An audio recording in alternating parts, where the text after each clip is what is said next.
हम वेबिनार का आगाज करना चाहते हैं और सबसे पहले तो आप सबका बहुत बहुत शुक्रिया कि आपने वेबिनार ज्वाइन किया।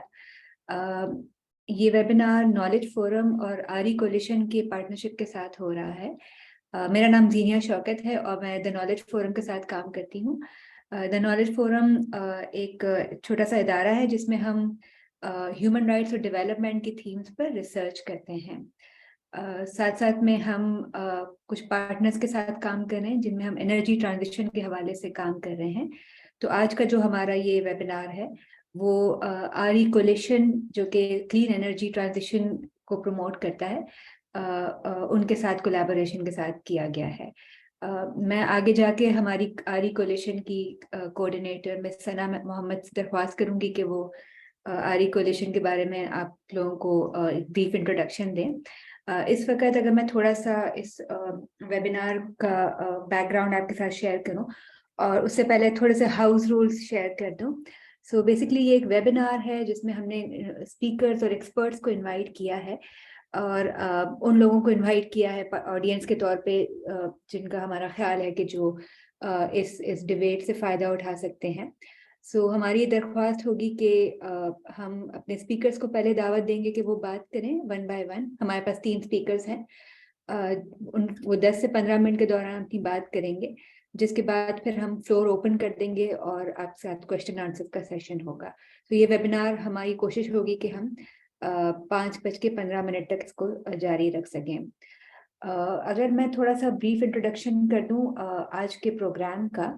सो बेसिकली इसका बैकग्राउंड कुछ यूं है कि हम सब समझते हैं कि एनर्जी जो है फंडामेंटल नेसेसिटी ऑफ लाइफ बन चुकी है और electricity, gas, fuel for transport, ये तमाम चीज़ें हैं जो हमें रोज़ाना की बुनियाद पर जिसकी ज़रूरत होती है कि न सिर्फ हम अपनी रोज़मर्रा की ज़िंदगी को नेविगेट कर सकें बल्कि हम ये भी करें कि हम ज़िंदगी में एडवांस भी कर सकें, जैसे education, health, socialization, community interaction.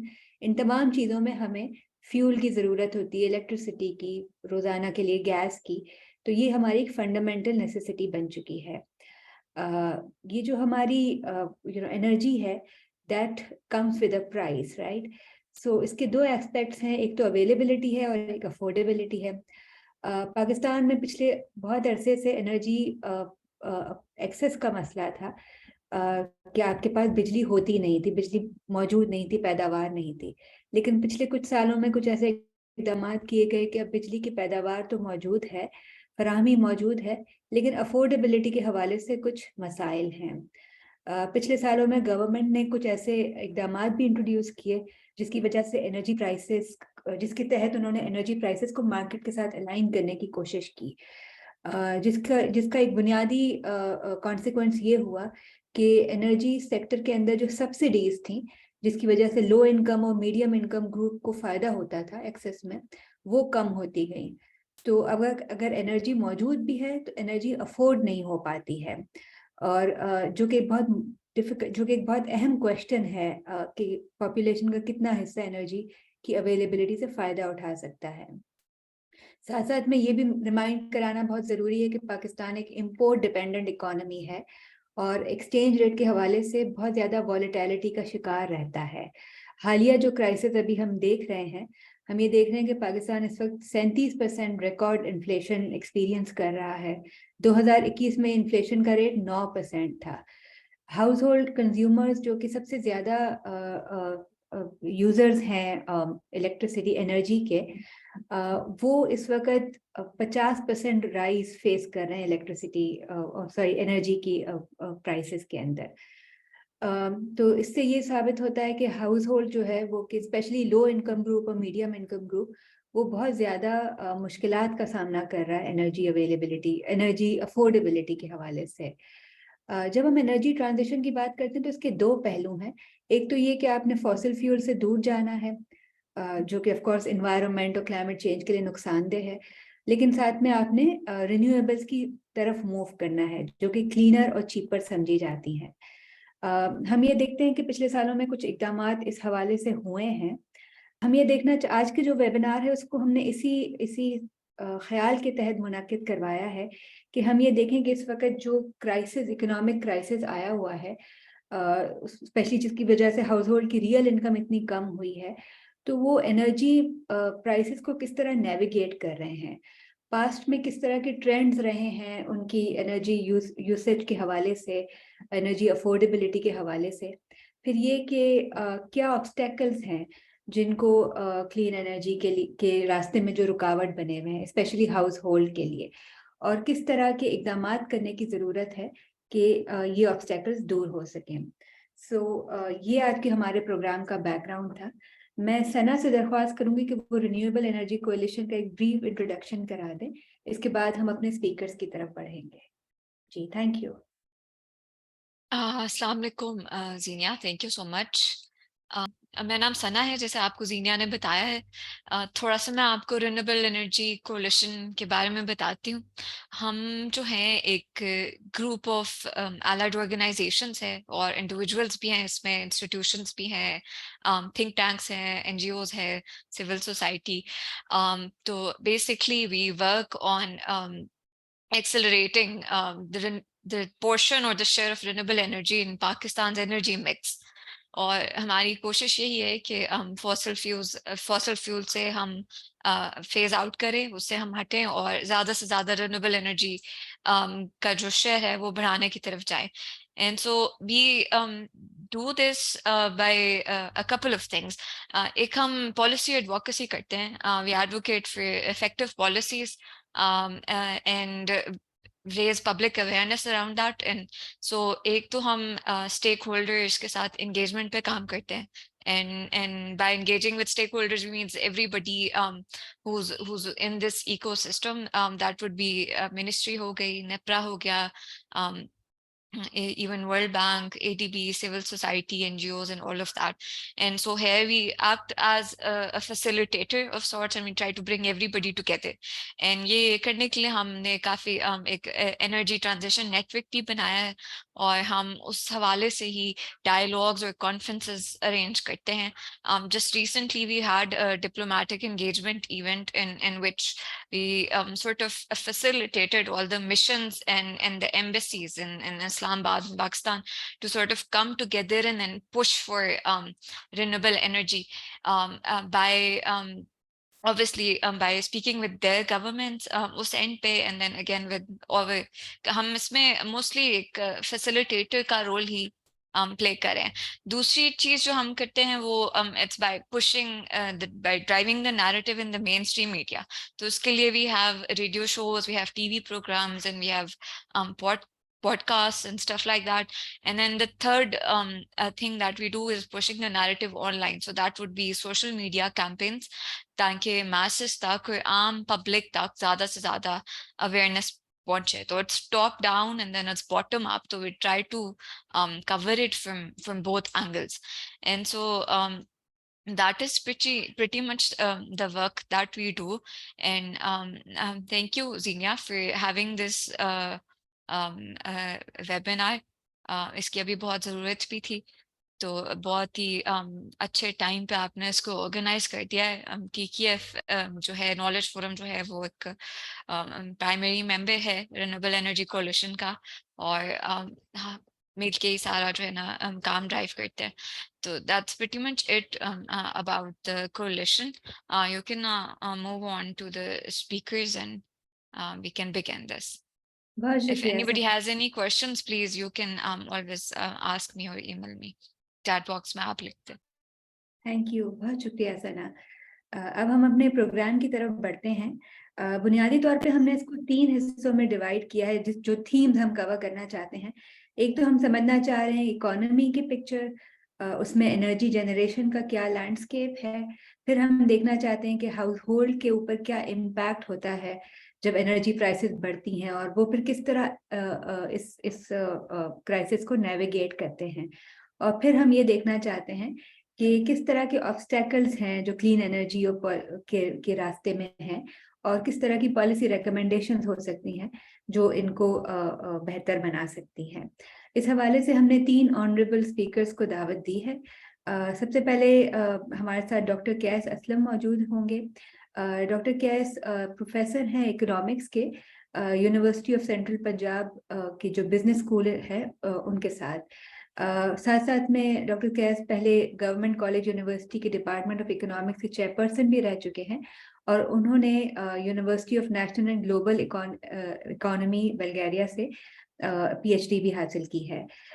तो मैं सबसे पहले डॉक्टर कैस को दावत दूंगी कि वो हमारे साथ अपने ख्यालात शेयर करें। और डॉक्टर कैस को हमने स्पेसिफिकली दरख्वास्त की थी कि वो अगर हमें इकोनॉमी और इकोनॉमी के अंदर जो एनर्जी जनरेशन का एक लैंडस्केप है उसके बारे में हमें आगाह करें, और फिर ये कि इसी में हम ये ढूंढने की कोशिश करें कि ग्रीन एनर्जी के क्या प्रोस्पेक्ट्स हैं। So doctor Cass, over to you please. Thank you. Thank you very much. हमेशा जब भी एक एजुकेटेड ऑडियंस होती है तो मेरे लिए ज़रा इंटरेस्टिंगली इशू रहता है। पहली बात तो ये है जी कि I mean I will talk both in English and Urdu. बात ये है जी कि electricity especially and energy now is the difference between developed economies and underdeveloped economies, or in more specific terms is a difference between urban economy and village economy. The village economy is more attached to the sunlight, and in an urban economy you can do multiple things with this energy support or electricity support. Before I go any further, I don't know, I'm sharing these few slides, whether you can see them or not. I hope you can see them. The SDG goal 7 is affordable and clean energy. So there are two directions. Number one, clean energy, and number two, affordable energy. I think we have a problem with both. The energy mix in producing electricity in Pakistan consists of 4% nuclear, 29% hydro, and 61% fossil-based fuels, which are also imported, 6% others, which also includes coal. So you can see that one third of our electricity is clean, and the rest is, as we call it, not very clean. Therefore, the energy in Pakistan is neither clean nor affordable. We will come to that in a minute. Pushing the environmental cost of doing business, and cost of consumption very high.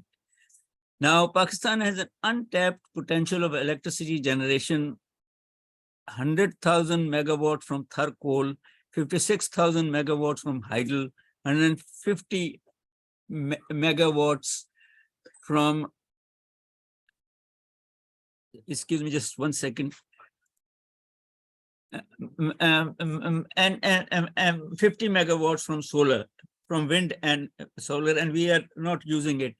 Let me give you this slide, and that is the energy potential of this country. Pakistan has potential through at least 10 sources of producing electricity, 7 of which are environmentally friendly and green renewable sources: hydel, solar, wind, waves, geysers, biogases or animal waste, biomaterials, agricultural waste. Then the other one, nuclear, coal and gas, that are not environmentally friendly. But the country relies upon foreign oil to produce 60% of its electricity, therefore has to spend much needed foreign exchange, and thus the balance of payment crisis.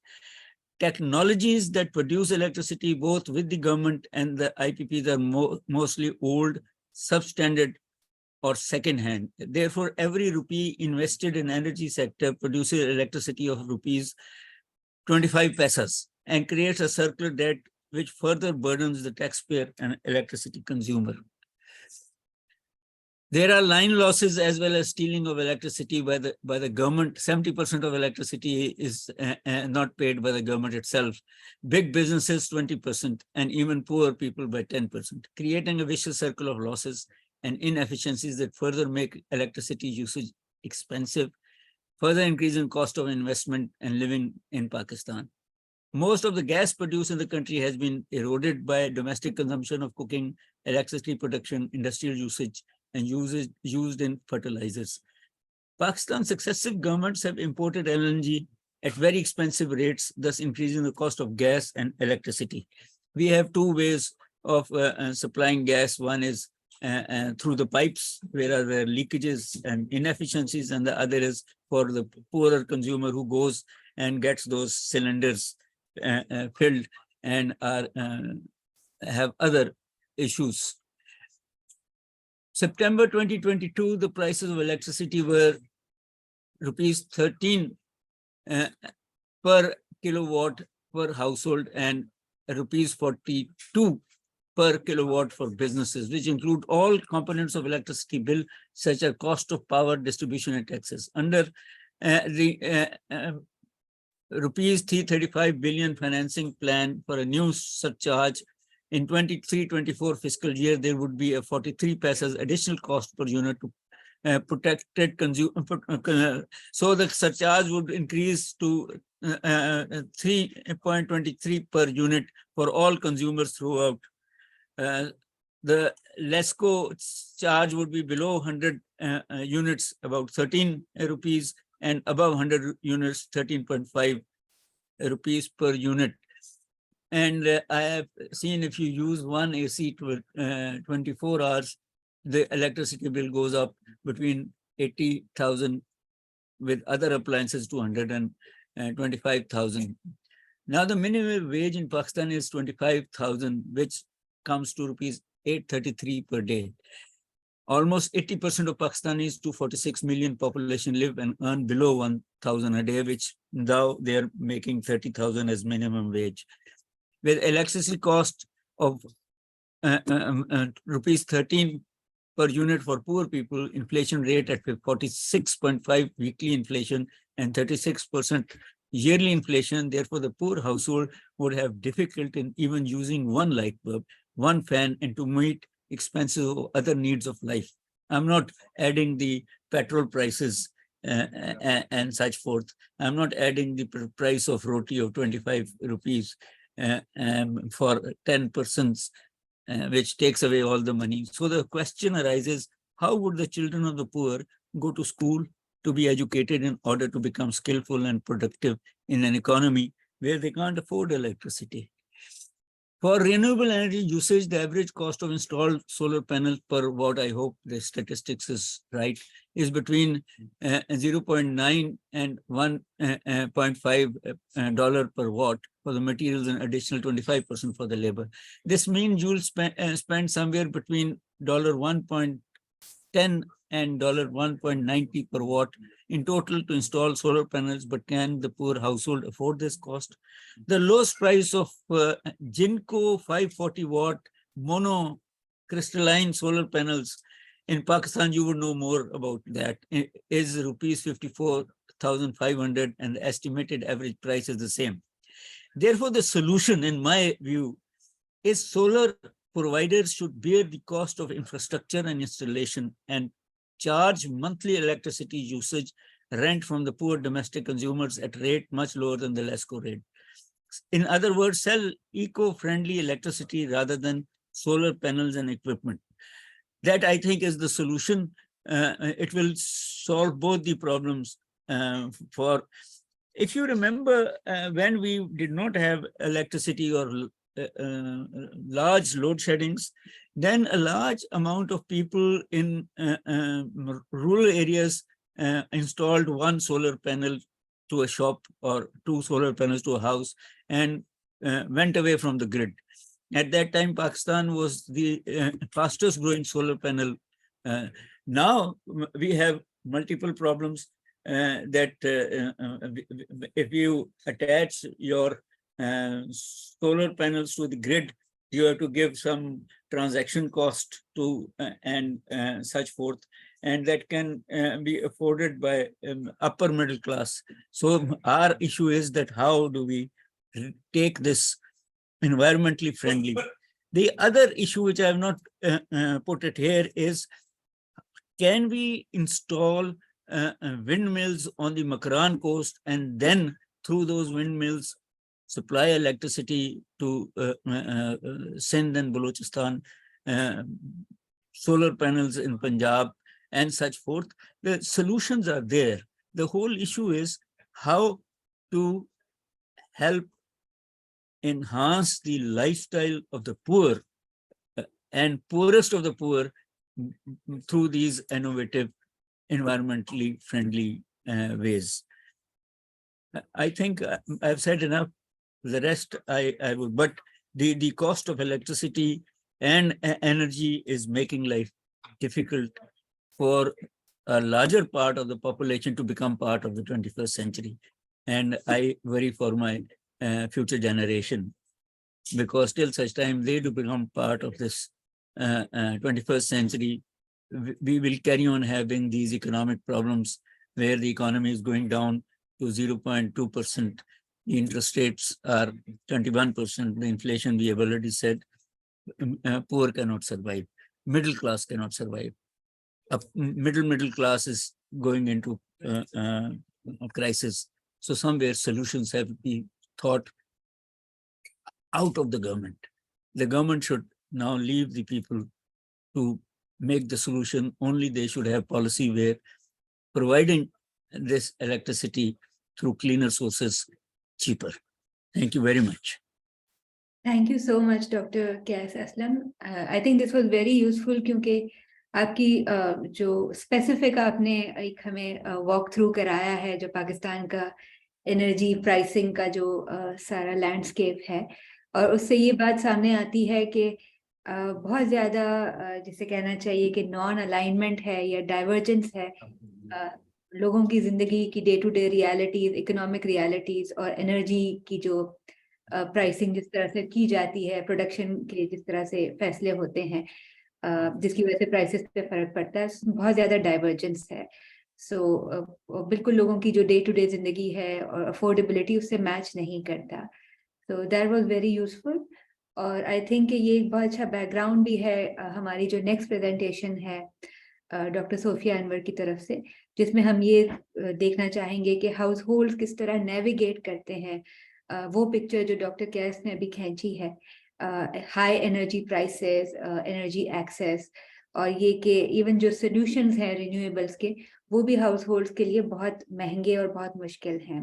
So thank you very much again doctor कैस. मैं अब next हमारे साथ doctor Sophia Anwar मौजूद हैं, और मैं उनको एक्नॉलेज करना चाहती हूँ, डॉक्टर खालिद वलीद को भी एक्नॉलेज करना चाहती हूँ. दोनों पैनलिस्ट हमारे साथ मौजूद हैं.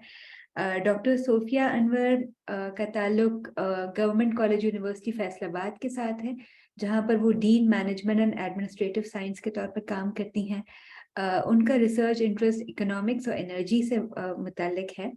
उनकी बहुत सारी पब्लिकेशंस हैं, आप देखिएगा, बहुत इजीली अवेलेबल है ऑनलाइन, जिसमें उन्होंने कोशिश की है कि वो हाउस होल्ड का जो एनर्जी के साथ इंटरेक्शन है, स्पेशली एक्सेसिबिलिटी और अफोर्डेबिलिटी, उसको समझ सकें, एनालाइज कर सकें. तो हमने डॉक्टर सोफिया अनवर को दावत दी थी कि वो हमें कुछ हाउस होल्ड का जो एनर्जी प्राइसेस के साथ इंटरेक्शन है और ये कि वो एनर्जी अफोर्डेबिलिटी को किस तरह नेविगेट करते हैं, उस पर रोशनी डालें. So, Dr. Sophia, over to you. Am I audible to all the person? Yes, madam, you're audible. Bismillahirrahmanirrahim. First of all, I would like to thank the Knowledge Forum to provide me this opportunity, and above all the Dr. Qais, because he has provided a very useful foundation for my talk here. As we all know that the energy is now not a luxury, rather it is a basic necessity. अगर इसको मैं next slide पे ma'am आ जाए please. So if we see that why we require the energy, no doubt in the start it was just as a basic need, mean we require for making certain food, for certain living, mean only the lighting purpose and something. But with the change in the population that now it is going to become not only the double, the triple,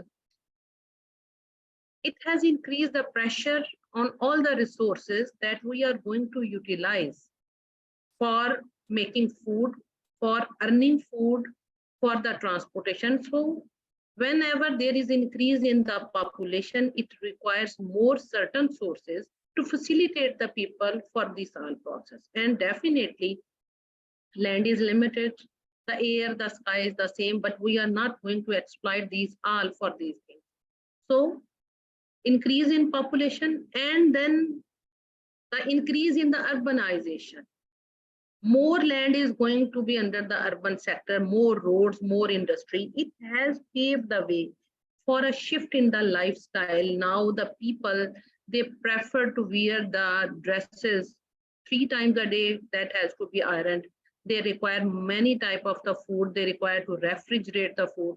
So these are things they require more and more energy. And when there are a new technology, new innovation that is requiring the energy, either it is in the form of electricity, either it is in the form of the gas. So this all pace of the development over the previous decades has enhanced the requirement for the energy. But only the difference is this, that the shape of energy can be different. Sometimes it can be from hydro, sometimes oil, sometimes we can say we are going to utilize the gas, sometimes we are going to utilize the electricity, but energy need is there. So coming up to the next slide. This is the energy system of the Pakistan. And if we see this whole energy system of Pakistan, it tells that there are the basically 3 major contributors who are going to provide the source of energy, the oil, gas, and the coal. And the hydro base that we are going to utilize from the various setups from our these dams and from rivers. And these 3, mostly these 3 that are some part of the gas is our indigenous or maximum share, but coal is also being produced from locally sources, and at the same time it is being imported, but oil is mostly the import. So this increase in the energy demand on one side is going to affect the import bill of the oil, and on the other side, if there will be high energy or the oil prices in the global market, it definitely will affect the energy prices in the local area or in the Pakistan. And here you see there are the many type of this, what I can say, this twin northern gas, the disco, the distribution is, and these all factors, they are going to manage the distribution of this energy system in the Pakistan. And whenever they have to utilize their certain cost, and at the same time this the actual cost of the import and the production. So whenever this production cost will increase, whenever transmission cost will increase, and whenever the global price will increase, definitely it will lead to the increase in the energy prices. This mix I'm going to tell you so that we can come to know that this is not possible for the government or any other, that we generally say that the government should reduce the price of the energy, because that price has to be determined by certain economic factors. So those economic factors cannot be deleted from the equation. Only that was possible that in the previous that was utilized by the government, that the government, it used to provide the subsidy. And that subsidy, apparently it seems very good for the consumers, but either there should be that subsidy should be very focused only to facilitate certain low income people. Otherwise that subsidy was open for everyone, that either one person that was affording and the other that was not affording. And on the other side, that subsidy definitely has to come out of the exchequer of the government. It was not that it is coming from anything free. There is no free lunch in the form of the economics. So either we have to pay by our own hands, or either we have to pay indirectly in the form of the subsidy. Next, please.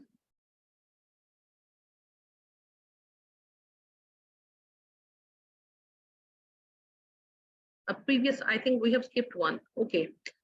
Here it is the electricity generation, that 71 to 20, I am giving you the picture. You can see that the energy has increase in the form of the production in the Pakistan over the period up to the 1971 to 20. But over these 50 years, we can see that total increase in the form of hydroelectric, it has almost become 5 times. And when we see the thermal, it has increased from 5 gigawatt hour to 70. It means here we can see a very, I will say, a magnified level of the production. And this thermal means, again, we are going to utilize the imported either coal or either we are going to utilize the oil. So again, this production of energy from thermal is the main cause for the increase in the price of the energy. If we were able or would have able to produce this hydroelectric in the same magnitude, there was a possibility that we can have a mix of energy, but with the becoming average, we were able to have some less price or some having average price in the affordability range. This nuclear has increased from 71 and now it has increased, and even recently in this year 2023, now the third nuclear plant that was not working since many years, even there is a news that its production has been started and now it will be possible for the Pakistan to have more in the form of the nuclear energy. And here you see only the renewables has increased in this last decade, and we are having a very small number of renewables in our total chunk of the energy production. Next, please. Now, when we see what is the energy consumption from the oil source, from this oil source, we can see there are the many other sectors, but from the household, the pressure on the oil sector is not that much, but the oil that is being utilized as the source of energy, the maximum utilization is in the form of the transport, and that is going to increase and increase. And when we are having more number of the automobiles in our country, per capita consumption of oil in the form of this transportation fuel, it has to increase. And here you mostly, I think we can assess that this banking lease system has provided a facility to the people to have more automobiles in the form of the very easy liquidated process, in the form of the loaning facility. Now the people, they are having more and more. And the other form, the destruction of the mass transit system, it has increased the burden on the transportation. Now the people, they are more in the form of the single or the double type of the automobiles per family. Next, please. And now when we say the burden produced from the energy, from the gas, we see the household is having the major share, the energy produced from the gas and the power. And when we say the power, it means again, we are going to utilize this for the further creation of the energy sector. And this gas has a major chunk utilization even in the form of the production of this fertilizer. This is not only the fertilizer, some sort of cement and the fertilizer comes here. And now the gas has some portion also utilized in the form of the transport. Next, please. And now the third biggest source that we are having, that is the electricity. And this span from 1985 to 20, it more than the 3 decades, it shows that the energy consumption in the form of the electricity, it has increased from 31 to 49 gigawatts, and it is a very huge amount. And at the same time, the utilization of electricity in the industry, it has reduced. Next, please. Now this total consumption, it tells us that in the Pakistan, we can see that demand of the energy is going to increase either in the form of industry, in the power, either in the household. And household, as the population is increasing, this table I have shared with you. Otherwise, I can say because this share is not going to change if we are going to quote here the population of Pakistan of the 22 or the 23 here, the share in the GDP is similar mostly of all the provinces. But here what was I am going to show you that the urban share has increased in Punjab and Sindh, and the population density, and this population density, when we see a lot of the global publication, it tells whenever there will be more population per square kilometer, there will be more utilization of the energy there. So family welfare centers, they have increased, and now these are the things that I have shown you in the form of the red. This is not the actual days per annum, rather these are termed as the truncated days on the base of the basic temperature, that in these areas we can see that the LPG consumption and electricity, it has increased, and at the same time now the hot and the cooler days, they are increasing with the global temperature rise. Next, please.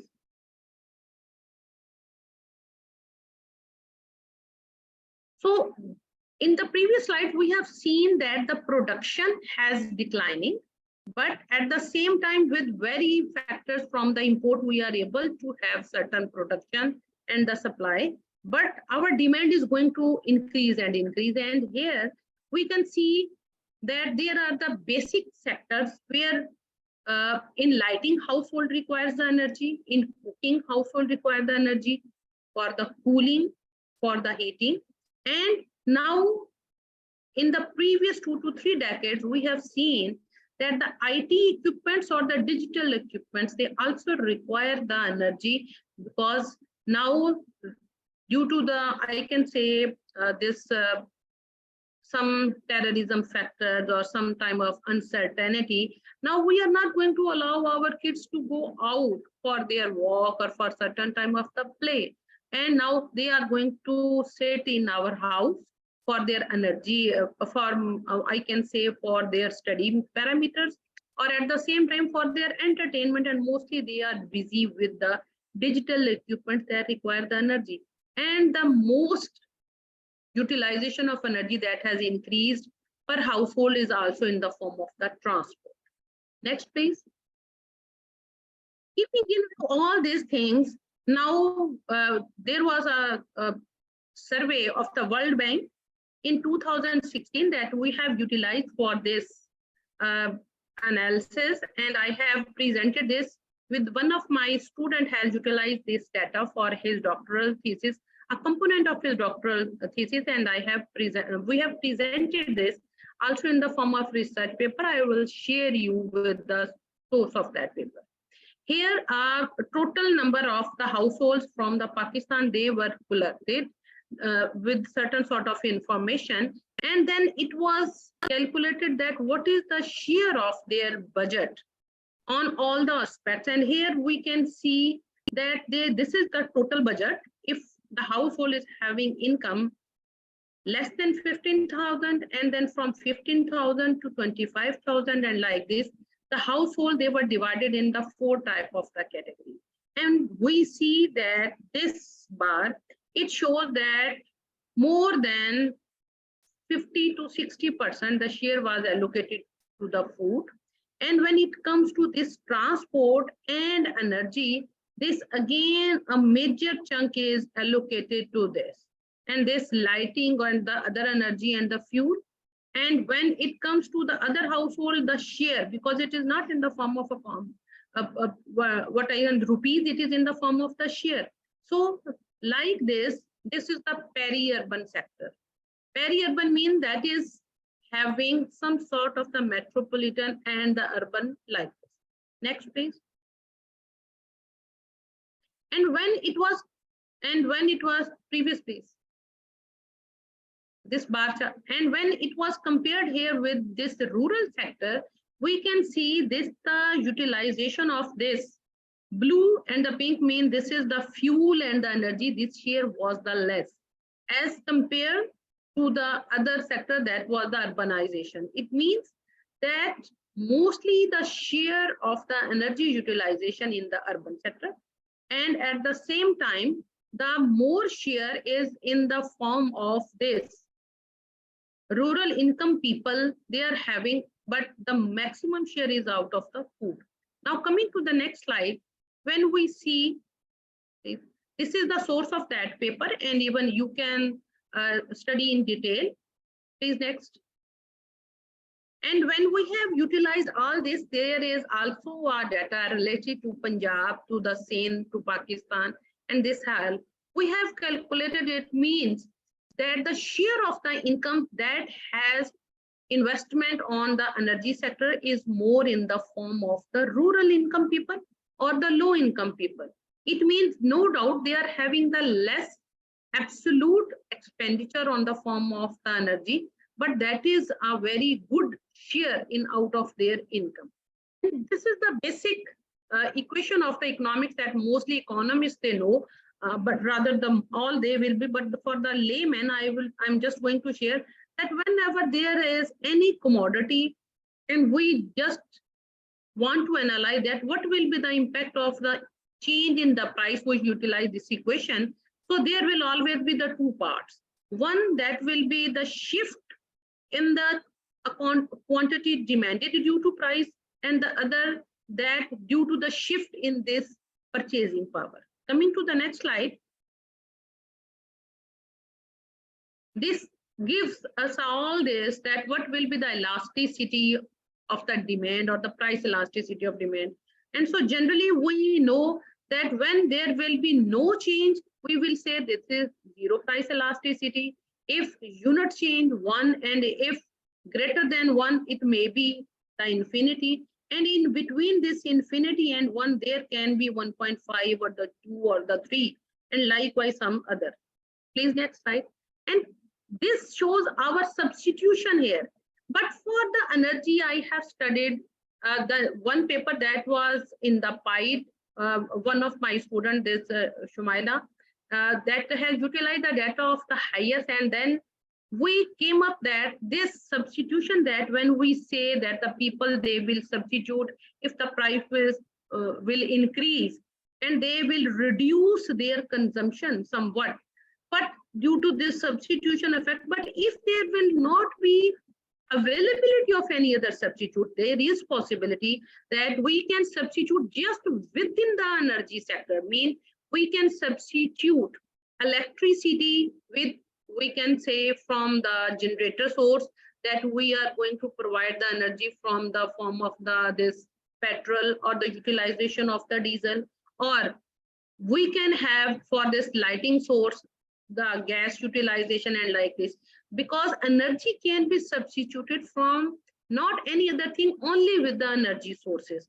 So this further improves the this policy matter that we require, that either we have to provide certain substitute, or otherwise that will not be possible for the consumers to reduce their consumption, because for the energy, it has been observed that the mostly consumers, they have less elastic or mostly the relatively inelastic demand, because now the energy has become the basic indicator for their livelihood, or it has become the basic indicator for the utilization of the basic necessities. And when we coming to this, that is again, this is that when we have taken this, that this is the share of the energy, and we see that in the peri-urban it is more. Next, please. And again, when this data set was utilized and this price elasticity was measured, it is shown, I have in the yellow, that whenever there will be the price elasticity, means increase in the price, then there is a possibility in the increase, this is expressed in the form of the odds, that there will be the more probability or the odds to have the increase in the expenditure of the household more on the energy. It means the household, it cannot reduce the consumption of the energy. So when it is inelastic demand, or when it is indispensable, or it is inevitable, we have to assess that the household either have to shift all of his other expenditures, means the household will be bound to reduce on the form of the luxuries, or If not luxuries in the form of, we can say, this rural households or the low income, then they will reduce from their food or from the housing structure. So this increase in the energy prices, it badly affects the welfare of all the households, but mostly worse to the household that are having the less income source. Next, please. And this is the source of the one another paper that I have shown you. You can study. Here we have just described all these things, elasticity, just related to the transport energy. And with this, I would say thanks to all the members. If there is any question, I am available. And even my email is available on mostly of my paper. So if any person requires any information, even after, they can ask through the email also. Thank you. Thank you so much, Dr. Sofia Anwar. I think कि आपने एक बहुत ही अच्छे तरीके से एक ले person के लिए जो difficult technical terms हैं, how households navigate the crisis, but how actually the pricing की जो picture है broader level पे, वो आपने बहुत मुफीद तरीके से present की है. तो आपका बहुत बहुत शुक्रिया. और I think कि by the end of your presentation, we have a better understanding of what happens in the energy landscape, prices landscape, or for various sections of the population, और फिर वो किस तरह navigate करते हैं. So thank you so much for that. और हम आपका email address chats में share कर देंगे. So of course anybody wants to get in touch with you. So हम आपसे रिक्वेस्ट करेंगे कि आप थोड़ी देर हमारे साथ ही रहिए. डॉक्टर कैस भी, हम डॉक्टर खालिद के साथ दरख्वास्त करते हैं कि वो पैनल को ज्वाइन करें. डॉक्टर खालिद का ताल्लुक सस्टेनेबल डेवलपमेंट पॉलिसी इंस्टीट्यूट के साथ है. डॉक्टर खालिद एनर्जी इकोनॉमिक्स के स्कॉलर हैं और उनकी स्पेशलाइजेशन एनर्जी एनवायरनमेंट की इंटीग्रेशन के इकोनॉमिक पॉलिसी के अंदर इंटीग्रेशन के हवाले से है.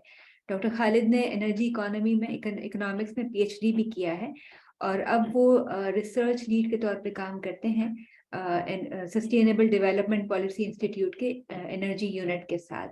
तो डॉक्टर खालिद, आपके साथ दरख्वास्त है कि आप हमारे जो स्पीकर्स ने पहले बात की है, presenting the picture of economy, energy prices, household, how household navigate that.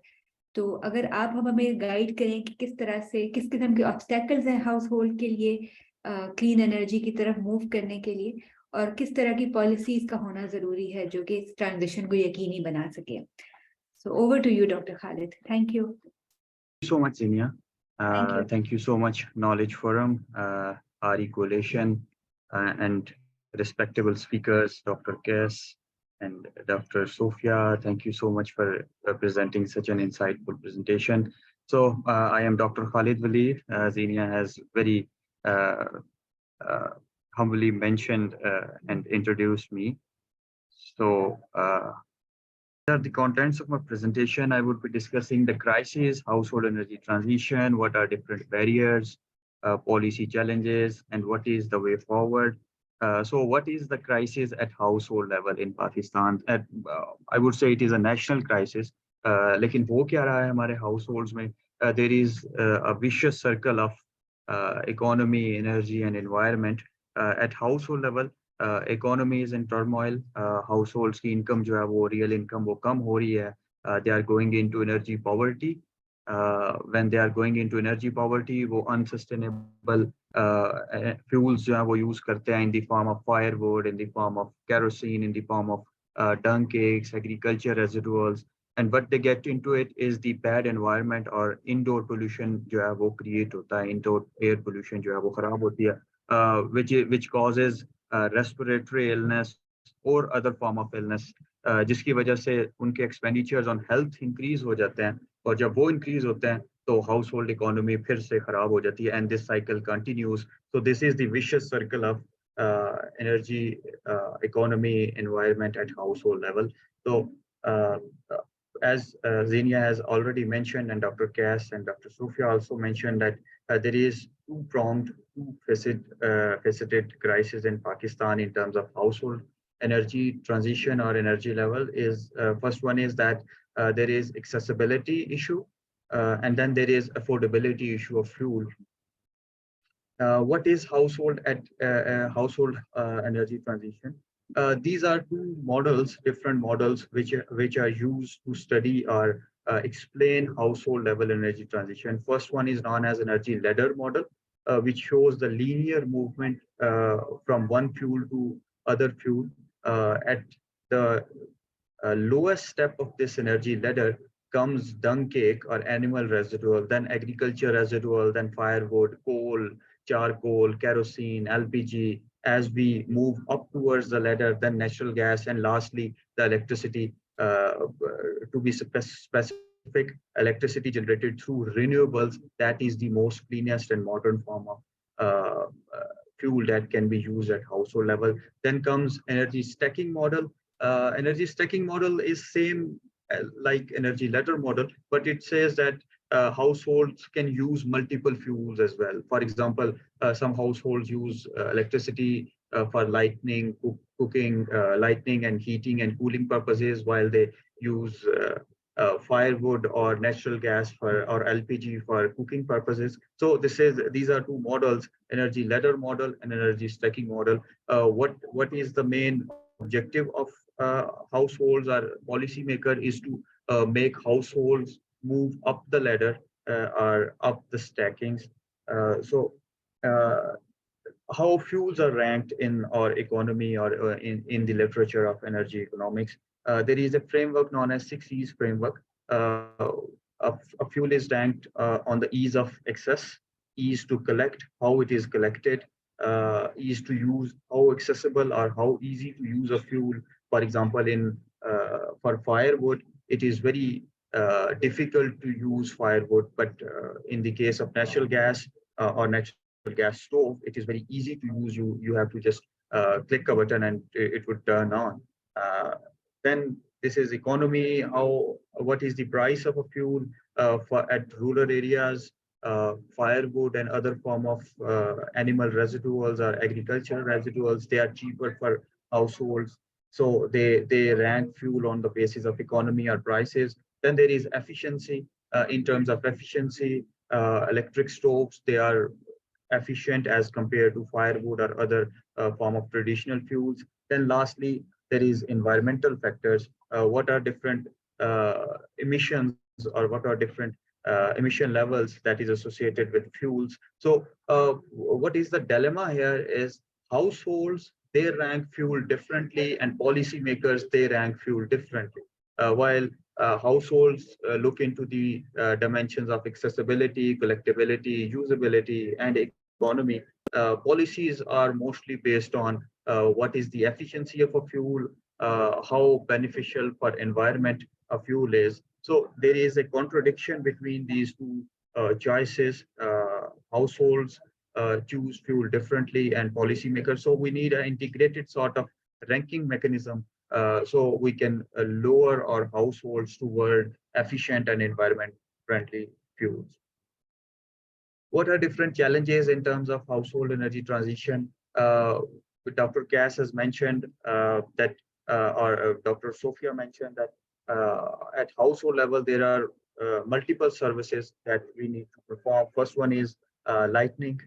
In terms of lighting, electricity is commonly used. At one point in from 1 year or 2 years ago, the prices were of electricity were at max were 17 rupee per unit or 20 rupee per unit.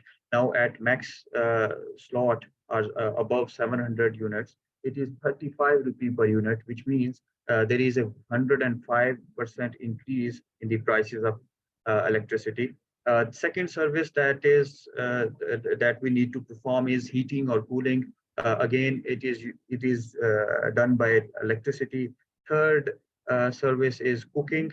I am quoting the price of LPG cylinder here. Year or 2 years ago, the price of LPG cylinder was like 1,000 to 1,500 rupee per cylinder. Now it is 32 rupee per cylinder, like 120% increase in the price. Lastly, the service which we need is transportation at household level. We all know that petrol prices have increased drastically in a year or 2 years ago. 170% increase in petrol prices. This is the primary energy consumption of Pakistan in terms of challenges. 41.4% of total energy in Pakistan comes from biofuel, which is mainly firewood. 21% almost comes from natural gas, 19% comes from oil, 10% comes from renewable energy sources, 7.9% comes from coal.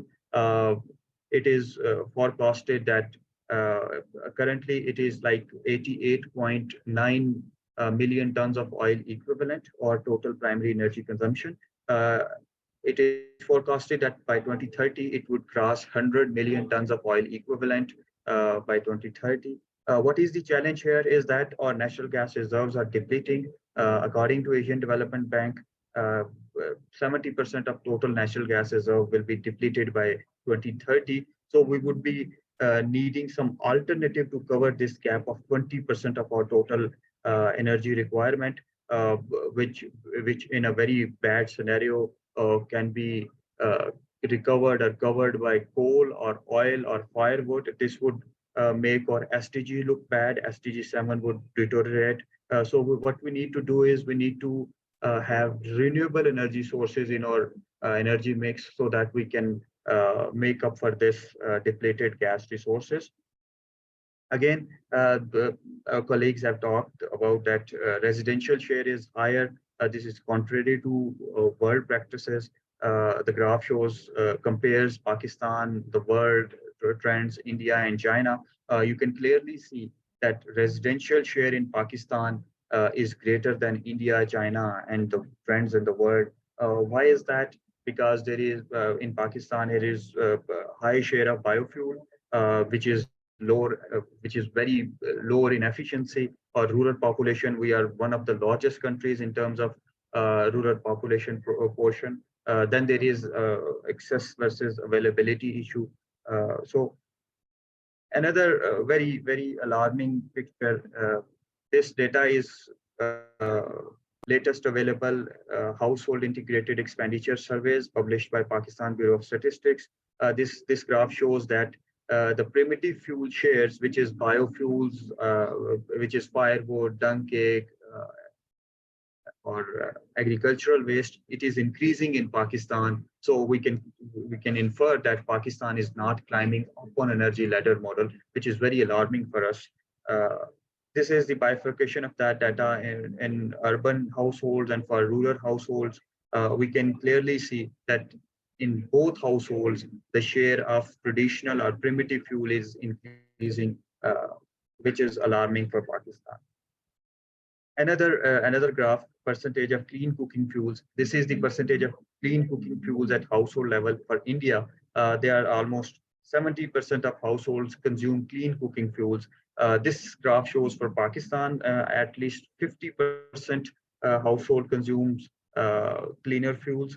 So till 2012, you can see that Pakistan and India were having same trend. But after 2013, this is the graph of China, and this is the graph for USA. They are using 100% clean cooking fuel. After 2012 and 2016, in 2016, India declared 2016 as the year of clean cooking fuel, and the trend drastically changes in favor of clean fuels in India, and Pakistan is lagging behind due to inconsistent policies and other sort of challenges.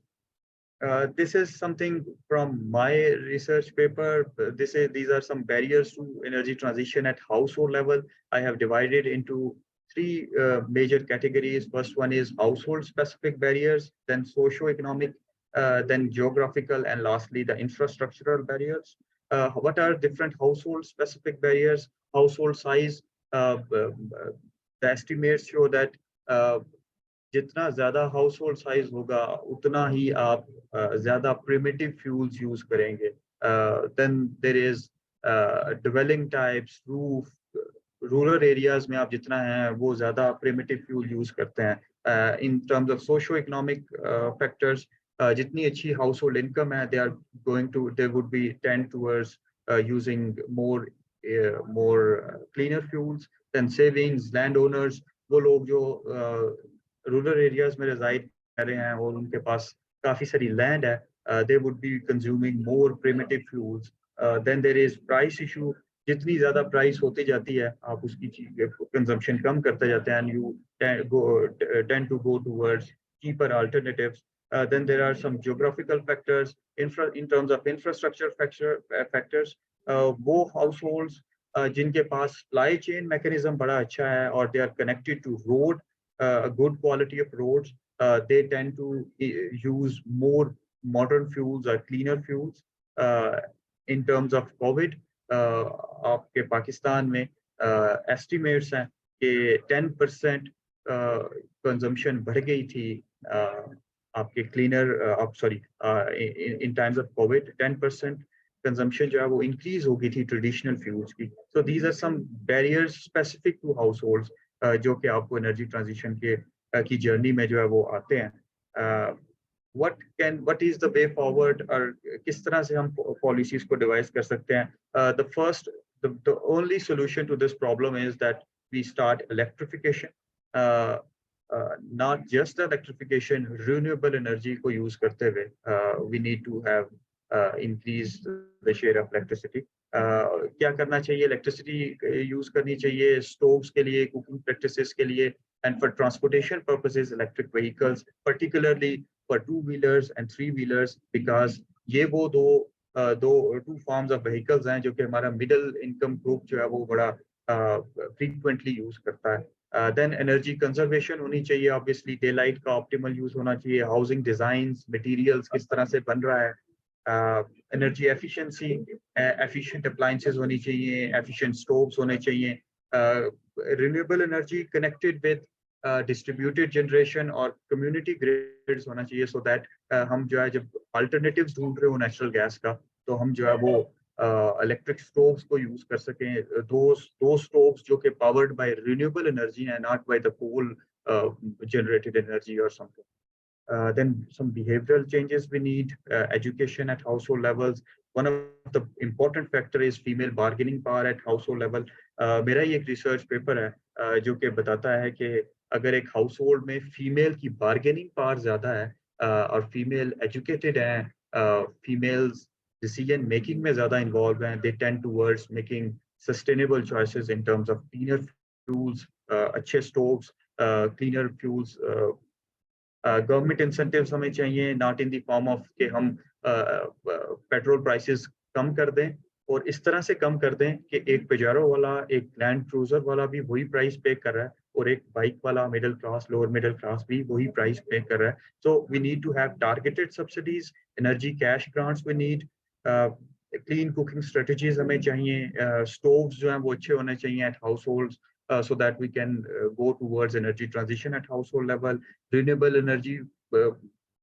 ये जो सारे solutions हैं, they comes at a cost known as sunk cost in economics. Dr. Qais और Dr. Sofia ने बड़े अच्छे से economics बताई. Sunk cost वो cost होती है जिसको आप recover नहीं कर सकते हैं. Startup cost आप कह लें. उसके लिए हमें renewable financing schemes चाहिए. State Bank की एक scheme थी, वो भी खत्म हो गई है due to financial crunch. वो दोबारा से reinitiate होनी चाहिए. Wealth distribution होनी चाहिए through energy. क्या किया जा सकता है? Coal tax या फिर dirty fuel tax जो है वो progressive taxes की फॉर्म में लगाया जा सकता है और subsidize किया जा सकता है rural areas में, so that वो cleaner fuels को use कर सकें, electricity को afford कर सकें. Lastly, integrated policies होनी चाहिए. कभी भी हम जो है वो energy sector को ठीक नहीं कर सकते जब तक हम इसको economic policies में इसको integrate नहीं करेंगे. So thank you so much for arranging this seminar. So back to you, over to you, Zinia. Thank you. बहुत बहुत शुक्रिया डॉक्टर खालिद. आई थिंक कि ये बहुत ही ज़्यादा एक बहुत अच्छा क्लोज था जो हम आज डिस्कशन करना चाह रहे थे, और आपने जिस तरीके से हाईलाइट किया कि हाउस होल्ड की चॉइसेस किन फैक्टर्स पे डिपेंड करती है जब वो एनर्जी चॉइसेस मेक कर रहे होते हैं, तो that was a very good and useful picture, specially कि पॉलिसी का उसके अंदर क्या रोल है और फिर रिकमेंडेशन इस तरह की कि कौन सी पॉलिसीज अपनाई जा सकती हैं कि हाउस होल्ड क्लीन एनर्जी की तरफ मूव कर सकें. सो thank you so much for that. इसके साथ ही अब हम फ्लोर ओपन करेंगे. वी रियलाइज कि हम थोड़ा सा टाइम से आगे हैं, लेकिन आई थिंक हम डिस्कशन कर सकते हैं क्योंकि तमाम हमारे स्पीकर्स इतनी इंसाइटफुल पॉइंट्स शेयर कर रहे थे कि हमने सोचा कि लेट देम टॉक। सो हम आई थिंक अगले 15-20 मिनट तक डिस्कशन को जारी रख सकते हैं। तो अगर आप लोगों के कोई सवालात हों तो आप वर्बली भी पूछ सकते हैं, आप हैंड रेज कर सकते हैं और हम सवालात ले सकते हैं। लेकिन इससे पहले डॉक्टर कैस के लिए और डॉक्टर खालिद के लिए जैन के सवालात हैं। सो अगर आप डॉक्टर कैस अगर आप शुरू करना चाहें, और एक चैट में आपके लिए एक सवाल है वो आप देख लें, और if you want to reply to that.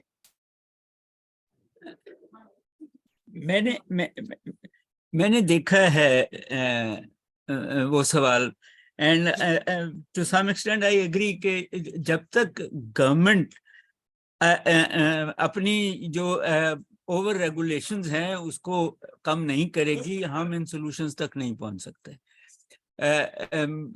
देखें, बात ये है कि हमने IPPs को इजाज़त दे दी कि वो सेकंड हैंड मशीनरी से पैदा करें बिजली, और 1 रुपया इन्वेस्टमेंट पे 25 पैसे की बिजली दें, और हमें ये सारा सर्कुलर डेट भी देंगे, और फिर पोल्यूशन भी करते हैं एंड सच फोर्थ।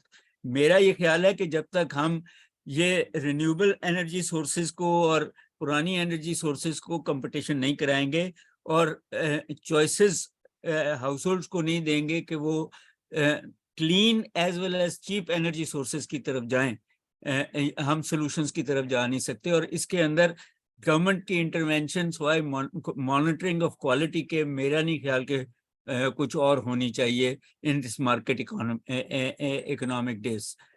बाकी तो सारा ट्रांजिशन बहुत मुश्किल है, but at the same time हमें, अगर आज हम वो ट्रांजिशन करेंगे तो फिर ही हम कुछ सालों में उस क्लीन और चीप एनर्जी और सस्टेनेबल सिटीज की तरफ जा सकते हैं, वरना we will miss the boat, like हमने इकोनॉमी में भी मिस की है, पॉलिटिक्स में भी मिस की है, और जगहों में मिस की है।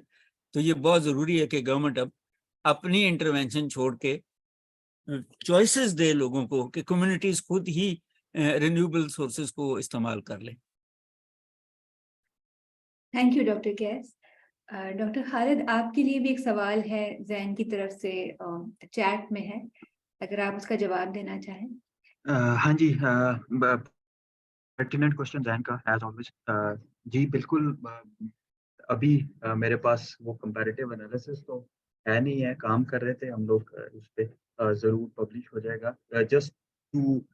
Just in a very crude way, energy savings जो हैं वो आपके सिस्टम लॉसेस से ही अगर कंपेयर कर ली जाए, मींस आपने एनर्जी सेव कर लिया, लेट्स से 100 मेगावाट्स सेव कर ली हैं, तो इट मींस आपको 100 मेगावाट्स आपको जनरेट ही नहीं करने पड़े। तो वो जो ट्रांसमिशन लॉसेज या आपके सिस्टम लॉसेज की फॉर्म में 20 मेगावाट्स जो है वो पाकिस्तान में कोई अराउंड 20% जो है वो इन टर्म्स ऑफ सिस्टम लॉसेज जो है वो लूज कर देते हैं, तो वो 20% ही बच जाती है। तो it would be, I mean comparison जो है वो इट इज टिल्टेड टुवर्ड्स कि हम सेविंग्स पे थोड़ा सा ज़्यादा फोकस करें, उससे भी हम अपने सिस्टम लॉसेज से भी बच सकते हैं, और थोड़ा सा डिमांड साइड मैनेजमेंट को यूज करते हुए थोड़ी सी saving in terms of financial savings और in terms of electricity energy saving को भी कर सकते हैं। बहुत शुक्रिया डॉक्टर खालिद। हमारे साथ जनाब शारिक रजा मिर्जा शामिल हैं, जो कि सिंध एनर्जी डिपार्टमेंट से जिनका ताल्लुक है, और हम उनको वेलकम कहते हैं, और उनका शुक्रिया कि उन्होंने ज्वाइन किया। उन्होंने एनर्जी ऑडिट्स के हवाले से एक सजेशन दी है जो चैट में मौजूद है। हमारे साथ ये फरीदा ताहिर हैं, जो कि जिनका ताल्लुक सिंध ह्यूमन राइट्स कमीशन के साथ है। वो सवाल करना चाहती हैं। जी फरीदा, प्लीज गो अहेड। अस्सलाम वालेकुम। मेरा सवाल नहीं बल्कि हाँ सवाल बल्कि एंड में थोड़ा सा, मैं आपको मेरी आवाज आ रही? जी नहीं बिल्कुल। आवाज आ रही? अच्छा जी जी। हम सबको पता है कि ज़ाहिर एनर्जी जो है वो ग्लोबली एक वाइटल रोल प्ले करती है, और कॉजेज भी हमें पता है, मुख्तलिफ स्पीकर्स ने अपने कॉजेज बताए हैं, और भी मैनेजमेंट है, करप्शन है, इलेक्ट्रिसिटी थेफ्ट है, इंक्रीजिंग पॉपुलेशन है, excessive use of non renewable sources of energy, ये डिफरेंट कॉजेज हैं। और अगर पाकिस्तान को देखा जाए तो वो 34 नंबर पे एनर्जी क्राइसिस पे आता है, जो CIA जो है सेंट्रल इंटेलिजेंस एजेंसी के तहत वर्ल्ड फेसबुक के हवाले से 34 नंबर पर आता है। मेरा सवाल बस ये है कि जिस तरह हम कहते हैं कि इंपोर्ट करें कोल को, जो हमें कम महंगा पड़ेगा in comparison to oil and gas, तो क्या गवर्नमेंट के जो प्लान्स हैं फ्यूचर के, वो क्या इन चीजों को उस हिसाब से ज़ाहिर देखते होंगे? क्योंकि मेरा एनर्जी के हवाले से ज़ाहिर इतना ताल्लुक नहीं है, तो मुझे ये समझ नहीं आती कि ज़ाहिर आपको पता है अवाम पहले जो है कोरोना की वजह से, फिर फ्लड्स की वजह से, फिर ये इन्फ्लेशन की वजह से मुख्तलिफ वक्तों में मुख्तलिफ चीजों से दो चार हो रहे हैं।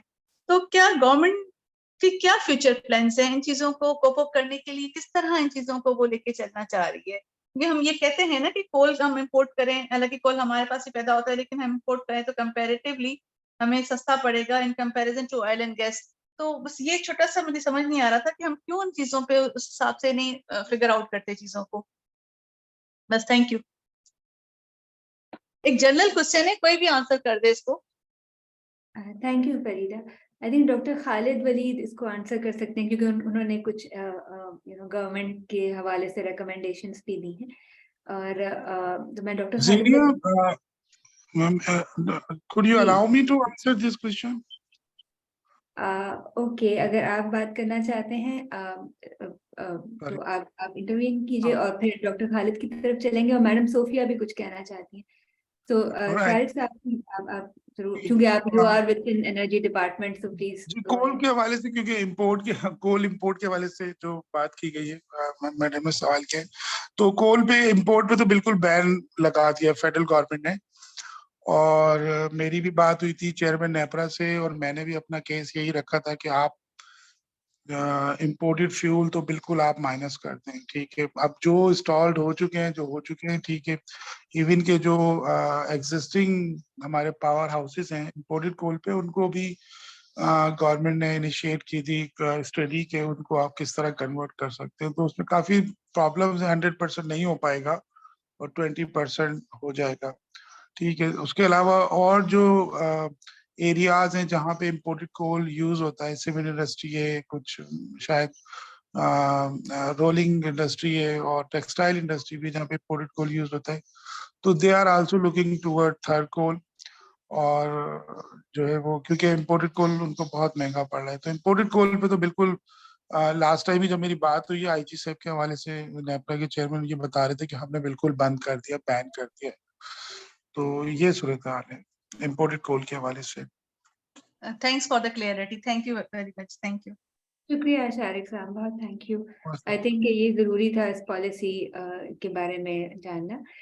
डॉक्टर खालिद, अगर आप फरीदा की बात का जवाब देना चाहते हैं before we move to doctor Sophia, क्योंकि आई थिंक ये बात भी हाईलाइट करनी जरूरी है, जैसे आप अपनी प्रेजेंटेशन में कह रहे थे कि हाउस होल्ड एक ट्रैप में आ जाता है कि वो अगर सस्ती एनर्जी यूज करता है तो सेहत के उसके ऊपर असरात पड़ते हैं। तो अगर आप उस तरीके से कोई बात हाईलाइट करना चाहते हो तो please feel free.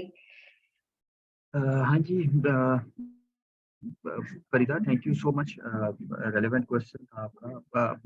Pakistan at macro level, Pakistan household level पे भी और नेशनल लेवल पे भी एक ट्रैप में जो है वो एक स्टक हो गया है। हमारी इकोनॉमी ख़राब है तो हम सस्टेनेबल डिसीजंस नहीं ले पाते हैं। जब sustainable decision in terms of energy नहीं ले पाते, एनवायरनमेंट ख़राब होता है तो डिफरेंट एनवायरमेंटल डिजास्टर्स आते हैं, फ्लड्स हो जाते हैं, आपके ड्राउट्स आ जाते हैं, एयर पोल्यूशन बड़ा बढ़ गया है, इंडोर एयर पोल्यूशन बड़ा बढ़ गया है।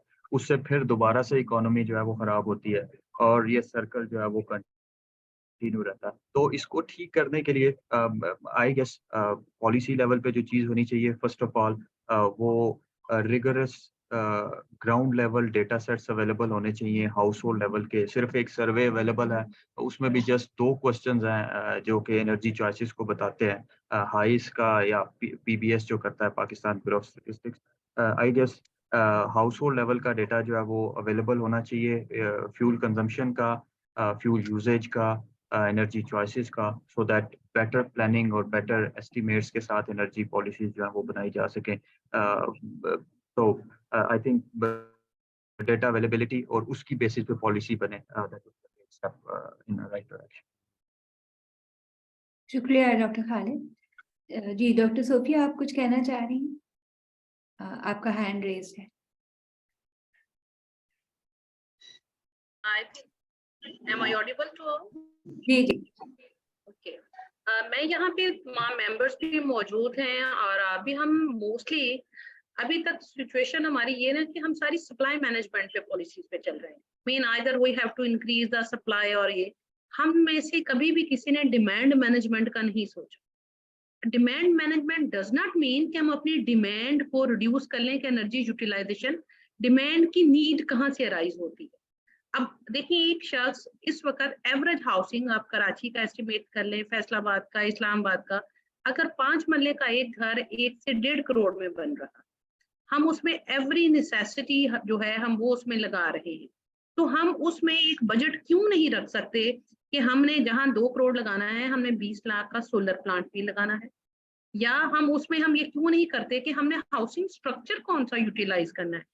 इंटरनेशनली आपकी ब्रिक्स के डिजाइन चेंज होते हैं, आपकी विंडोज का स्टाइल डिफरेंट मैटर करता है, आपकी हाउसिंग की जो सीलिंग बन रही है, जो छत है, वो किस तरीके की बन रही है. ये हमने बड़े नाम जम्बूलान और ये सब कुछ सुना है. अगर आप हाउसिंग का कंस्ट्रक्शन डिजाइन ऐसा करते हैं कि उसमें लाइटिंग की नीड नेचुरल लाइट से 30% पूरी हो तो आपका एनर्जी का बिल रिड्यूस होता है. आप अगर उसमें 5 डिग्री या 3 डिग्री टेम्परेचर को मिनिमाइज करते हैं तो भी आपका एनर्जी का बिल रिड्यूस होता है. इवन हीटिंग में, इवन कूलिंग में. ये वो चीजें हैं जो हमें अपने लाइफ स्टाइल्स में लेके आनी है, जिसको हम बिल्कुल बॉदर नहीं कर रहे. हम सिर्फ ये चाह रहे हैं कि आइदर बाय हुक और क्रूक हमें जितनी नीड हो वो हमें गवर्नमेंट प्रोवाइड करके दे. Okay, government will provide but definitely at certain prices. अब यही वो मसला है कि जिसकी जब हम बात कर रहे होते हैं कि आपने अगर उस पर जाना है तो then you have to pay. If you have to reduce your consumption, if you have to reduce your budget, तो उसका फिर हल ये है कि उसको एटलीस्ट बाय अदर मीन्स उसको मैनेज करने की कोशिश कीजिए. और दिस इज नो एनीथिंग जिसको हम कर नहीं सकते. हम प्लांटेशन के जरिए मैनेज करते हैं, हम हाउसिंग के डिजाइन के जरिए मैनेज करते हैं, हम एनर्जी के टाइमिंग के जरिए मैनेज करते हैं कि आप किस तरह अपने ट्रेवल टाइम के जरिए मैनेज करते हैं, हम रात के टाइम एनर्जी कम यूटिलाइज करें. तो ये जो डिमांड मैनेजमेंट पॉलिसीज हैं इनके ऊपर भी हमें बात करनी चाहिए कि हमने इसको कैसे लेके चलना है. 5 घंटे आपका चूल्हा जलता रहे, ये डिमांड मैनेजमेंट है. अभी आप अपने गैस के बिल के बैक पे देखें तो वो पूरा लिखा होता है कि गीजर को हमने कितने टाइम पे यूटिलाइज करना है, किस टाइम पे हम उसको ऑफ कर दें. तो these are the various processes of awareness. लेकिन ये वो अवेयरनेस है that requires working from the people. हमारी जनरली पीपल ऑफ पाकिस्तान की हैबिट हो गई है कि वो अपनी ड्यूटीज को सरेंडर कर देते हैं, लाइकवाइज द राइट्स, और वो सिर्फ सीख करते हैं गवर्नमेंट से कि ये हमें करके दें. तो बीइंग द सिटीजन और द रिस्पॉन्सिबल सिटीजन, ये वो चीजें हैं जो आपके इस नॉलेज फोरम के जरिए और एनी अदर पॉलिसी इंस्टीट्यूट्स के जिस तरह डॉक्टर खालिद एसटीपीआई से कि हम लोगों को इस साइड पे मोटिवेट करें कि now they have to come up by their self and how being a responsible citizen they have to manage this thing. तो मेरा ख्याल है in the future I can or you can see a better picture.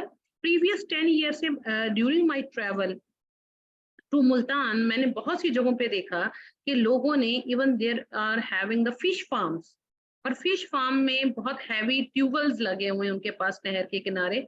20 to 30 solar plates they have installed. अब definitely वो solar plates उनके affordability में थी. They have measured the cost कि वो 5 साल 7 साल में.